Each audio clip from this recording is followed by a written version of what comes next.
Before the age of 8, all of our experiences are felt emotionally. We haven't yet developed that ability to understand or mentalize our experiences. So everything is emotional. If our emotions don't get met, or our emotional needs don't get met, we start to think that maybe we aren't important enough. Maybe we aren't mattering enough. Maybe we aren't enough. Watch this video.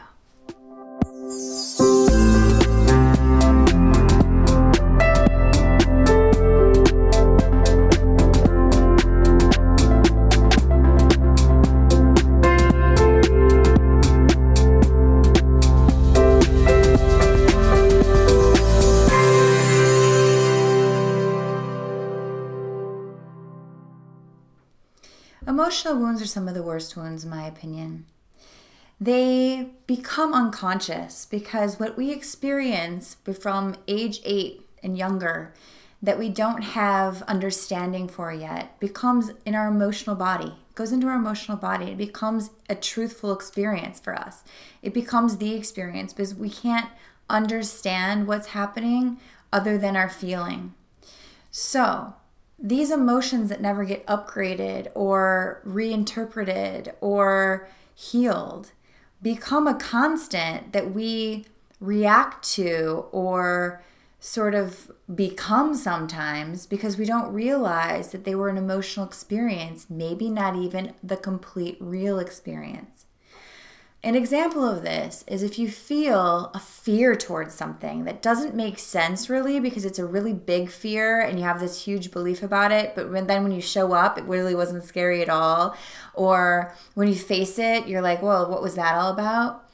This is probably an emotional experience that happened to you really young, where something happened that made you think, I don't matter.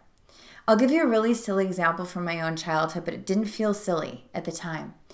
We had a flood in 1987, and I had this beautiful big toy box, and if my mom's watching this, she's going to be like, oh my God, the toy box story.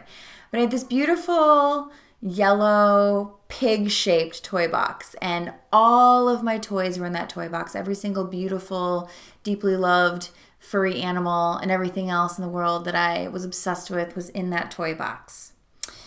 And I think I was like 8 years old, and the flood was happening, and it was going to flood our entire basement where my toy box was, and now it was going up into the top floor, and my parents had to act quick, and they had to get all the really important things. They had to get the things that really mattered, and I think even their wedding pictures were lost in that flood, but I remember calling down the stairs to my mom and dad and saying, get my toy box. All I care about is my toy box. Like my whole life is in that toy box, in that big yellow pig of a box.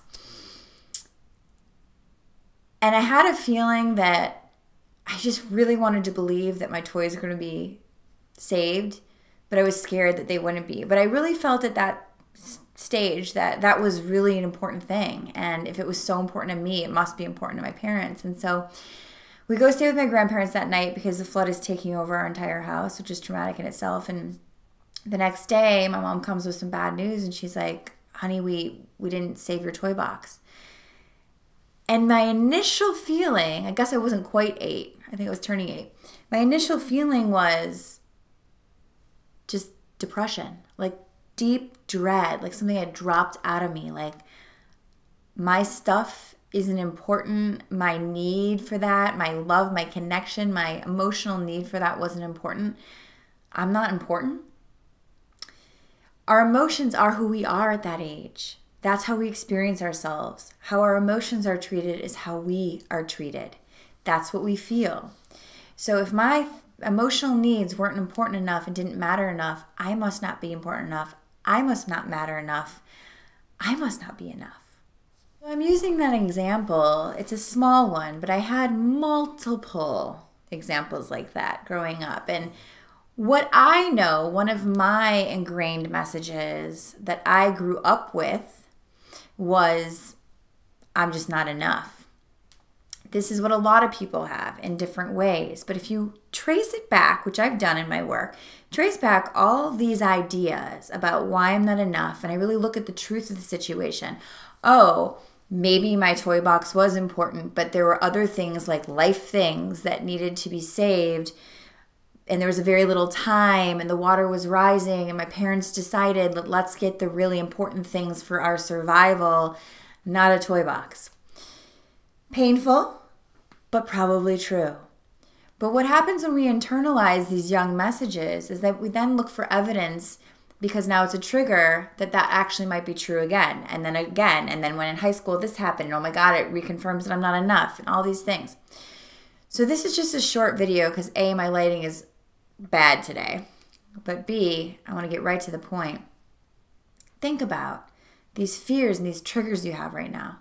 Did they possibly come from some misinterpretations or very young childhood experiences that emotionally you felt you weren't being seen, emotionally you weren't enough, emotionally you didn't feel like, or you felt you weren't enough, you didn't feel like your needs were important or meaningful, and you may have internalized that means I am not important or enough. Think about it. Please check the links below, subscribe if you haven't already, and I'll see you next week. Namaste.